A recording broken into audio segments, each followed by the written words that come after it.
All right. Hey guys, how's it going? This is Modest Millennial. Welcome back to yet another live stream. Hope you guys are doing well today.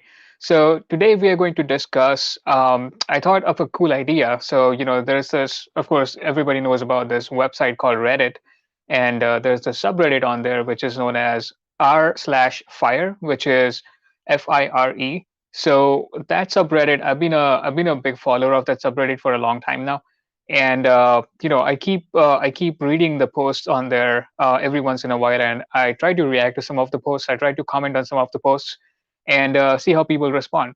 So what I thought would be a cool idea is while I have you guys over here, to just scroll over on the subreddit and see what kind of posts I'm seeing and react to the posts or try to provide well, not financial advice, but try to suggest what I would do if I was in the situation that the person who posted is in. So taking a step back, basically just defining what FIRE stands for. In today's world, in the millennial language, FIRE FIRE stands for financial independence, retire early. So a lot of people don't want to work anymore until they are 65, 70 years of age. And a lot of people that are starting early in their careers to save money and invest money are finding that it's much easier to live a modest life and save a ton of money early on and retire as soon as they can. Some of these people are already retiring by the age of 30 and living in a van and traveling the US and traveling the rest of the world. And here I am, already almost 32 years of age now, and nowhere close to fire. So let's take a look at the subreddit together and see what kind of posts we find. All right, cool. So I have my computer screen in front of me here. Looking at this very first post, it says, have never had a high paying job above $38K. The post says, I'm 30 years old and I'm tired of being broke. I have 40K in savings and it's just literally sitting in a savings account. I make only $38K a year as a content strategist, but my college degrees are in theater, RIP, rest in peace, okay, and music education, double rip, wow. I have no chance of an inheritance because both of my parents are dead. No one is paying for my wedding, and I don't expect anyone to because I want to be independently wealthy. I don't know where to start.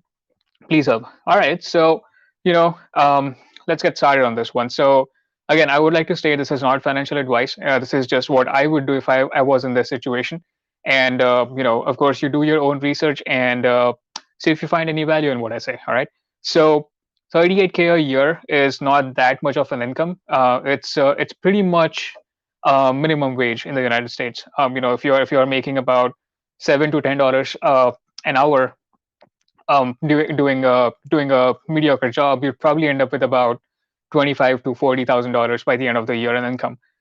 So 38K is not that much, but even with that 38K, this person here has $40,000 saved up already, which is insane. I mean, when I first started working in my engineering job, I didn't have any savings for probably the first 5 or 6 years. And just to, it was probably much more high. I was probably making much more higher than 38K, but this person, even with 38K, with having no inheritance, with not having their parents alive, which is really sad to hear, they already have $40,000 saved up, which is great. So that's a great start. So congratulations on that. Um, my only problem stands with where the money is stored. It's basically stored in a savings account right now, which means that the money is really not bringing them any interest on a day-to-day basis or a month-to-month basis. Um, and it's pretty much being eaten away by inflation. So, as we have seen over the past few months, inflation has been constantly or consistently growing at about 4 to 5%, which is much more higher than how much the average inflation is in the United States. The average inflation is about 2 to 2.5%, and this year the inflation has been growing at almost a double rate. So basically, what that means is that 40K this year probably would be worth 5% less than the 40K that it is next year. So the buying power of their $40,000 is going to go down as inflation goes up. So I think the smartest move for this person to do would be to at least start a high yield savings account and put some of that money, put probably about, I don't imagine they have a ton of living expenses, because if you're making 38K, you're probably bringing in $3,000 gross.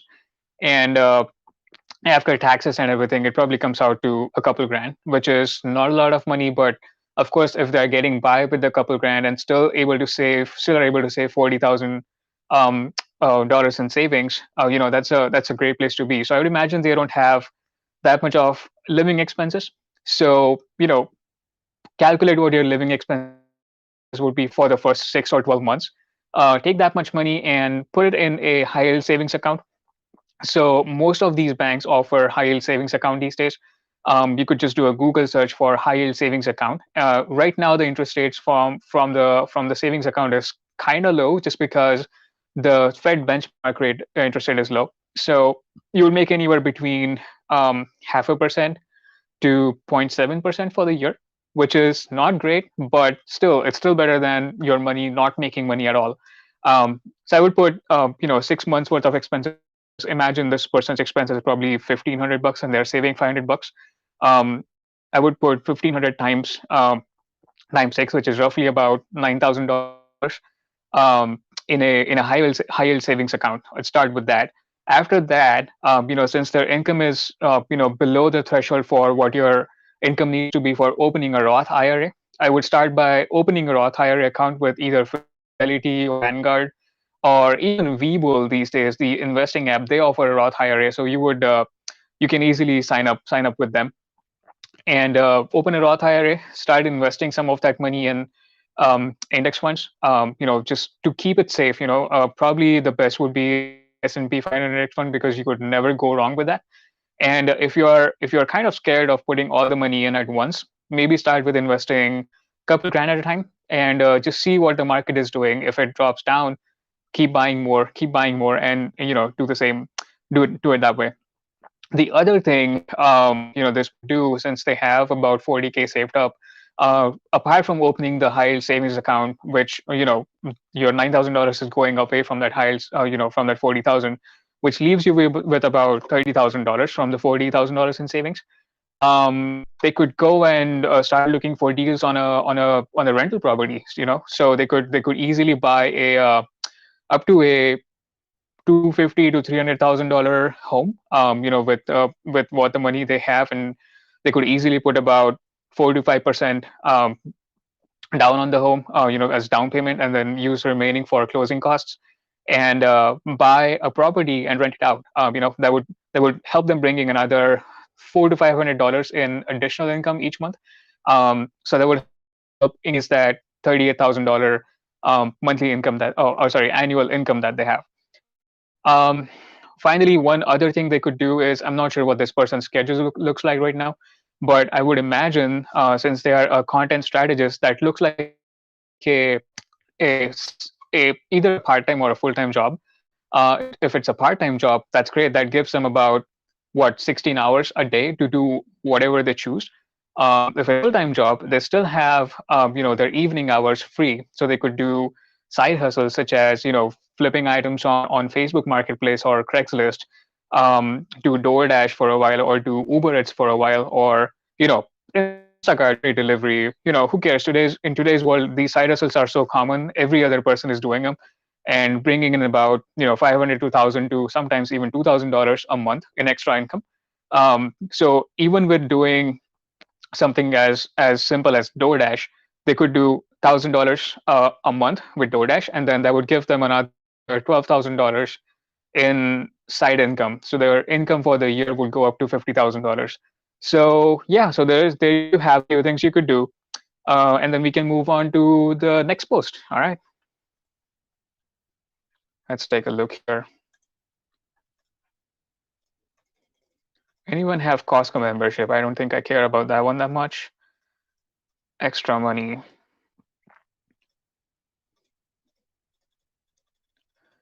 This looks like an interesting one. Can you reach fire without ever owning a home? Let's see what the post says.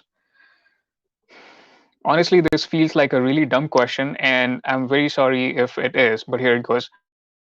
Honestly, this question is dumb. If you have an issue with something, if you have a question, if you have even a very, what feels like a very silly or basic question, Reddit is a place to ask that question. So let's keep reading here. I would like to own land someday if I can, but saving for a property or a house has not been my priority, nor do I really want to make it my priority leading up to retirement.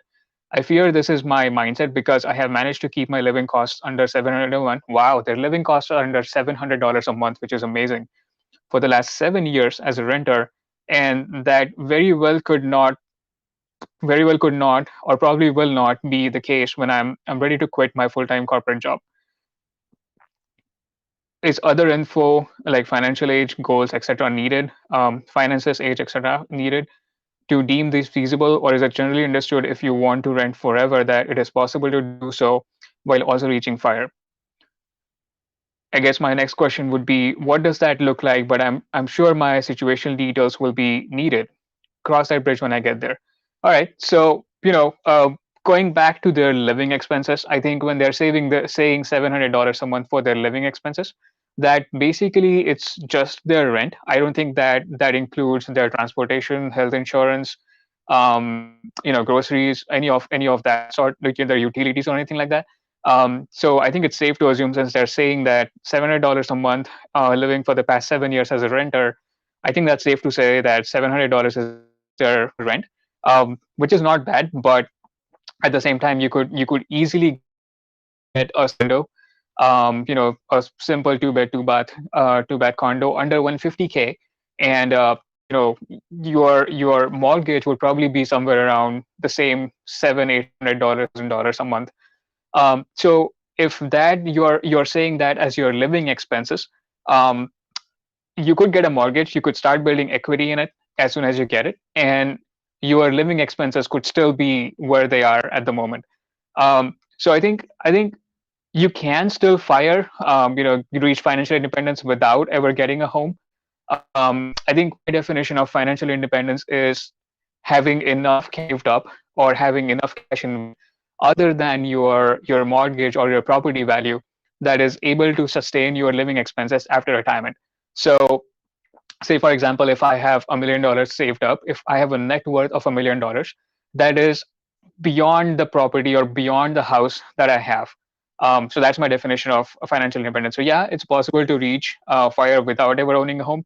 But even with owning a home, you can keep your expenses very modest. You can live in a very modest place, and still reach fire one day. So there you have it. So let's keep looking for another post here.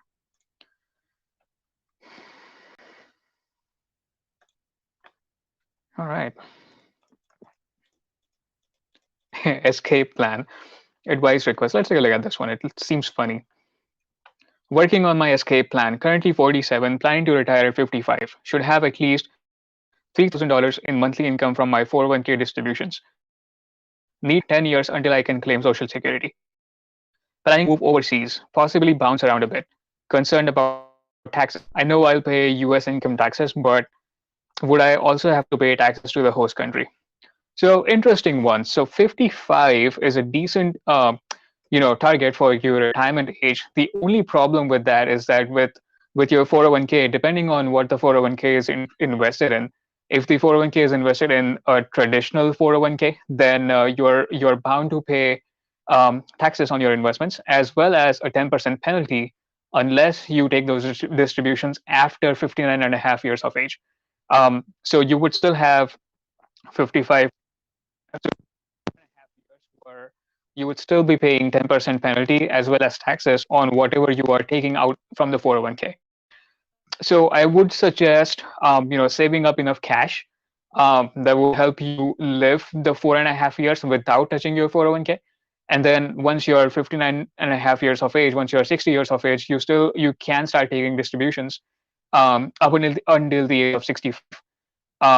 And Yeah, start claiming Social Security from there. But so I'm not sure where the 3,000 number is coming from. I'm not sure if they're using the 4% plan or the 4% rule. I'm sorry, 4% rule for 401k distributions. So, or any sort of investment distributions. So the rule states that if you have a certain amount invested in the market, if you want to sustain your retirement lifestyle, and you still want your money to grow, you can withdraw, or you can take distributions of up to 4% of your total net worth, of your total investment worth. So say for example, you have $1 million in cash invested in the market. You could take 4% for the year, which is about $40,000 for the year to sustain your lifestyle. That 40,000 comes out to about $3,000 a month before taxes. And yeah, so if you're following that rule, great. But if your plan is to completely wipe out your 401k between 55 and 65 years of age, I think that's not a great strategy. You are 47, you still have for reaching 55, you still have about 8 years. So you could very well double down and make as much money as you can for those 8 years, so that you don't get in the position of either having to start taking 401k distributions early on in your career or early on in your life, and you can have enough cash or enough money saved up or invested outside of your 401k for living the 55 to 59 and a half um, life cycle. So yeah, that's I think it. So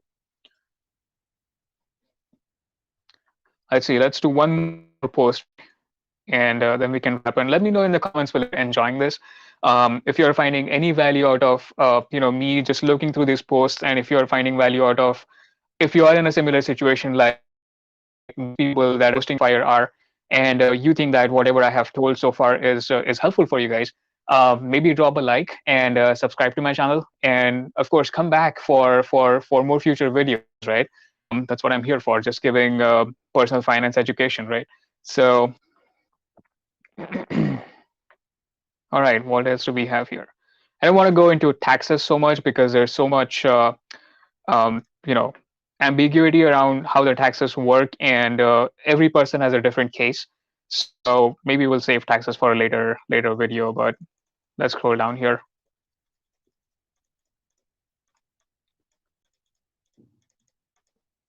All right, this how about this one here?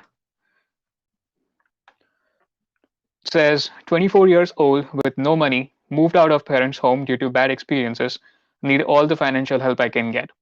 Hi, I'm 24 years of age and have $4,000 in savings, only have an associate's degree.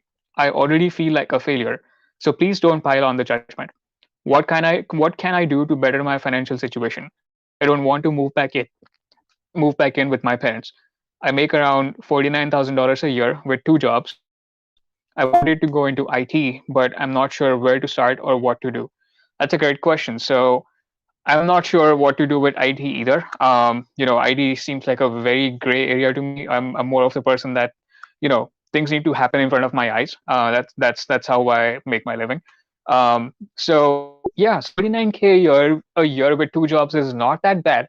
But the only problem being you are pretty much, if assuming that you're doing full-time jobs, you're doing 8 hours at one job, and then you are pretty much doing 6 to 8 hours at the other job. So you're pretty much draining yourself out doing those two jobs and still making about less than a 50K a year.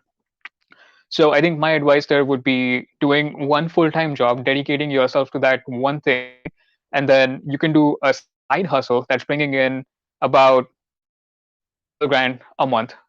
So you could start with the side hustles that we talked early on in the video. So DoorDash is a good one, Instacart, Shipt, um, drive for Uber, drive for Lyft. You can do any of these, or if these seem like a lot of commitment to you, maybe you can start by selling some of the stuff that's stored in your basement that you're not using anymore. Maybe you have an old pair of shoes that is still in a good condition, but you don't use it as often.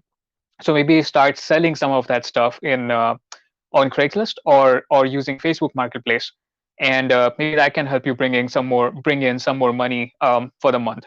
The other thing you could also do is flip stuff. So there's a ton of videos on YouTube where people are either buying old furniture like couches or um, dressers or credenzas, and sort of like putting their modern touches on them. So they're just kind of restoring some of the old furniture and selling for about 300 to 400% profit. So that's a pretty great side hustle I've seen. I've never tried it before, so I cannot really vouch for it. Um, but I definitely have sold some furniture, without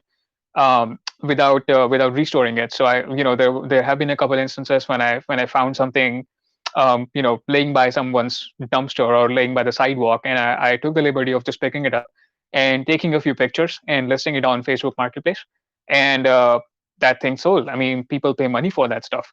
So yeah, keep in mind that one person's trash is another person's treasure. So if you find something of that nature where it's unused and unclaimed, definitely go pick it up, take pictures, list it on Craigslist or list it on Facebook, and try to sell it, as you can to make some money. Let's see what else. What else is this guy or this person asking here? 4K savings. Yeah, 4K in savings is not bad. I think it's definitely not to the point where they can start investing, because they need about 6 months worth of money saved up, or 6 months worth of expenses saved up for emergency expenses.